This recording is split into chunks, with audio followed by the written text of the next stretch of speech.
What's going on there, YouTube, and welcome back to another comic book video. Okay, guys, so we are finally here. Ultimate Spider-Man #1, written by Jonathan Hickman. Now, we have to remember, when it comes to Ultimate Spider-Man, this is a brand new Ultimate Universe that was created by the maker. This is Earth 6160. Now, guys, remember, when it came to the maker, he made this universe in his own image. He made sure that certain people did not become superheroes. For example, Peter Parker. He was never bitten by a spider, so he never did became Spider-Man. And usually when it comes to Peter Parker, when he becomes Spider-Man, he's like 15, 16, 17 years old. But unfortunately though, in this universe, he never was bitten by a spider. And so when we do dive into this series, he's a grown man, he's married to Mary Jane, and they have 2 children. So it's kind of like, okay, how in the world are we going to get the Ultimate Spider-Man? And this is Hickman saying, don't worry, Peter Parker is going to be Spider-Man in this universe, just not in your technical usual way. Yes, he will still get bit by a spider, but for a completely different reason. And so getting into the opening pages for today's video, we do pick up with an older Peter Parker. And this is kind of great because we get to see Peter Parker married to Mary Jane once again. They have 2 kids. It's honestly a great thing to see. Now, with that being said, we do see Peter Parker kind of exhausted. He's tired for some strange reason, with a lot of different things going on in his life. Now, as we go through this book, we're going to learn about those different things that are currently affecting his life. But either way, he has to leave for work. Now, before he does leave for work, he does take something out of his daughter's hand, and we're kind of left to wonder what is that device that she was currently holding, because apparently to him it is very important, and he wants to remind his children it is not a toy at all. But either way, he is worried about something going on in his life currently. Now, you do have Peter Parker arrive at work. Now, when he does arrive at work at the Daily Bugle, he is confronted by J. Jonah Jameson. Now, here's the thing, because you can tell right off the bat that these 2 characters, there's no bad blood at all between these 2 characters. That matter of fact, they have a great relationship with one another, which honestly is a great thing to see. Now, when it came to JJ, he was calling out for Parker, but he was not calling out for Peter Parker. He was calling out for Uncle Ben, who actually works at the Daily Bugle, and matter of fact, he is a managing editor, which for me, that's a great thing to see for the character. Now, you could say that because Peter Parker did not become Spider-Man, that Uncle Ben was able to survive and live an actual good life, and to see his nephew grow up, get married, and have his own family.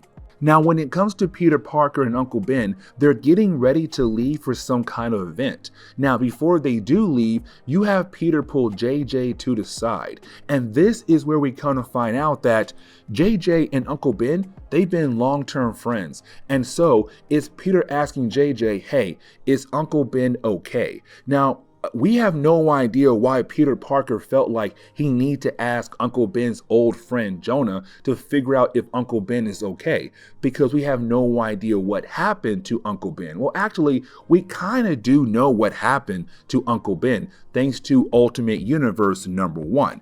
But you do have JJ say, listen, you know your uncle. He is hard as stone. He's not someone who goes around sharing his feelings. But if you want to know how he's doing, why not go ahead and ask him yourself? And so you do have Peter ask his uncle, like, hey, how are you doing? And you have Uncle Ben turn over to Peter and say, how do you think I'm doing, Peter? You know what? I want you to think like this. You moved in with me and Aunt May when you were 15 years old after your parents died. That was 20 years ago. And have you ever stopped thinking about them? And you have Peter say, no. And so then you have Uncle Ben say, then now you know how I feel then. And so now we know it has to do something with Aunt May. And that is why I say Ultimate Universe #1 One plays a huge role with this book, but especially with Uncle Ben, because Aunt May died in an incident that happened at the tail end of Ultimate Universe #1. Because remember, in Ultimate Universe #1, the Maker Council was trying to pick up where the Maker left off at.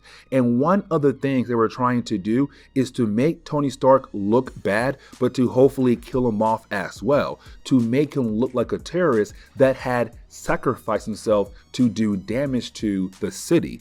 And so when it came to the Maker Council, they used one of Stark's satellites as a way to shoot down a powerful blast that hit right in the middle of the city, killing off countless people. Now, we're also to believe that Iron Man, Tony Stark, and also Reed Richards of this universe were killed off. We already know they're most likely alive. Either way, though, when that blast hit, a lot of lives were lost, including Aunt May. But on top of that, we kind of find out Norman Osborn is dead, and so is his wife, which leaves Harry Osborn on his own without his parents. Something else I do want to mention is that we do see Matt Murdock of this universe. Now, he is not Daredevil. He's just a regular reverend who's right now giving out a speech about the idea of losing so many people because of that incident. But you also have Harry Osborn talk as well at this event. Now, we are told by Mary Jane and Peter Parker that Peter and Harry, they weren't really close friends at all when it came to growing up. Another huge change in this universe. But on top of that though, Uncle Ben kind of knew Norman a tad bit only because Norman was interviewed by Ben so many times over the years. But now we know that Norman Osborn is dead. Aunt May is also dead, and so is Harry Osborn's mother. Now, technically, we already knew that when it came to Harry's mother, that she was dead because in Ultimate Universe #1, it did say like, hey, she died in this incident, but so did Norman as well and Aunt May.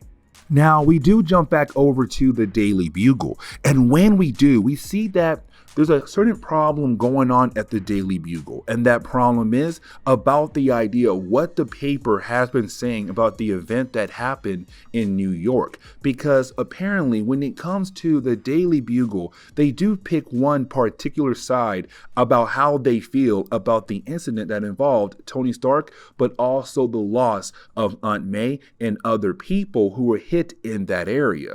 And so when Ben Parker and also Peter arrived back at the Daily Bugle, well, we kind of find out there was a board meeting, and the meeting went so bad that JJ quit. He walks out mad. Now Ben goes in and he does ask like, hey, what's going on? Now we are also introduced to Robbie Robertson, where we kind of find out that he also works at the Daily Bugle. Well, he's part of the board, but so is Wilson Fisk as well, the Kingpin. Well, actually, we have no idea if he is the Kingpin of this world as well. But we kind of find out they're telling Ben, hey, we told JJ how we felt about what the paper has been saying about the incident. And so because of that, we told him to tone it down or to change his ways. He quit. And so now it's time for you to say if you agree or not. If you do, you get a promotion. If you don't, you are out of here. And we can already tell that no matter what, Ben Parker was going to quit, because if JJ did, so would Ben Parker.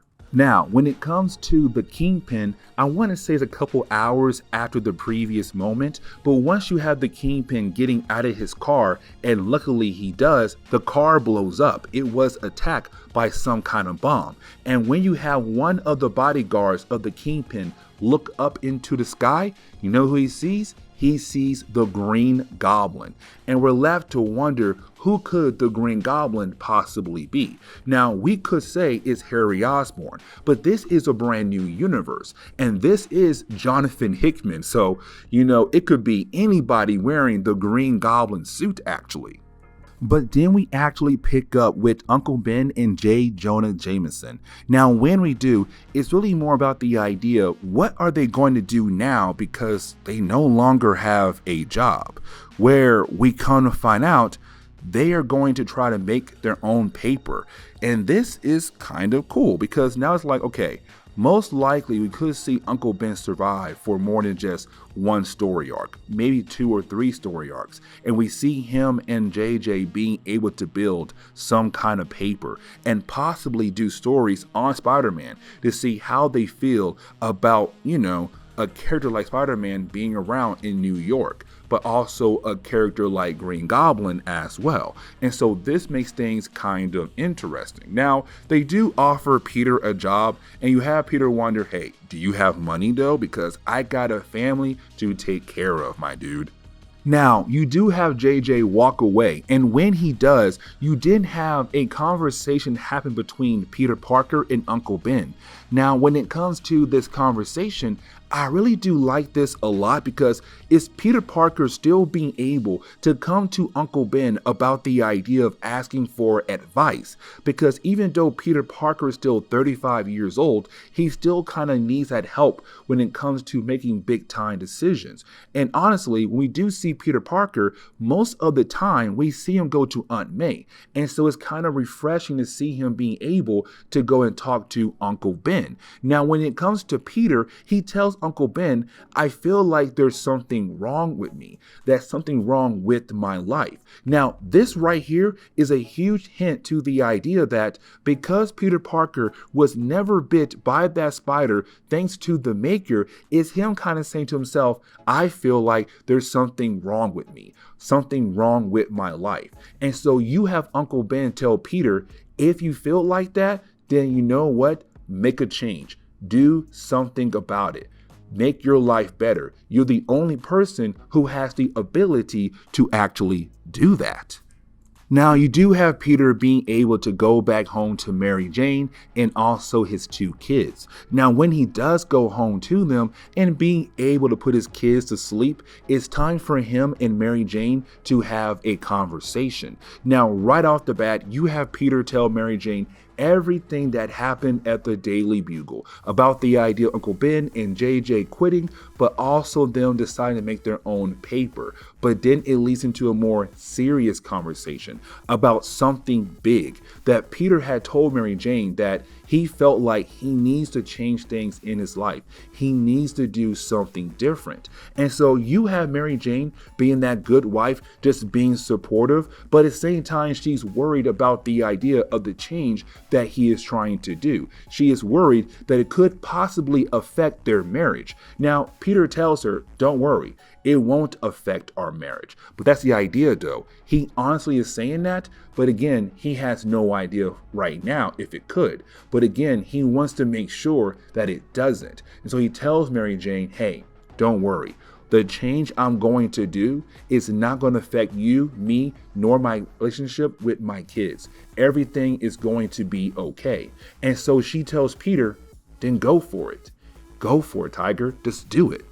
And so then we kind of find out what this change could possibly be, because then we jump back to the previous night where Peter Parker was confronted by some kind of device, and out of nowhere a hologram appears of Tony Stark. Now this hologram, this device, comes from the future, 6 months in the future. So now we know that Tony Stark did not die, and the other heroes who were near him, Steve Rogers, Thor, and most likely Reed Richards of this universe, they did not die. They had survived. And so with that being said, there's somewhere in the future, they send this device back to begin the process of changing the world. Because remember, the Maker went around the world to make sure that certain people never did become heroes they were supposed to be, like Peter Parker. And so you have Tony say, I'm going to change that. I'm in the future right now, but my goal here in the present is to go around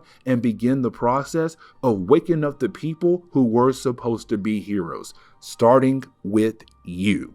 And so he left behind some kind of stuff to help Peter become the Spider-Man of this world. And so to close on today's video, we do jump back to the present day. And when we do pick up with Peter Parker currently opening up what was left behind by Tony Stark, where we kind of find out It is a spider, and you already know what that means. That spider is going to bite Peter Parker. That spider is going to turn Peter Parker into Spider-Man. We have now gotten our Ultimate Spider-Man in the brand new Ultimate Marvel Universe, and we're left to wonder what could possibly happen next. And so with that being said, please leave me a like down below and subscribe. Also, if you have any suggestions on books I should read, well, please let me know in the comments below, because you never know, your suggestion could be a future video down the road. But guys, see y'all next time. Later.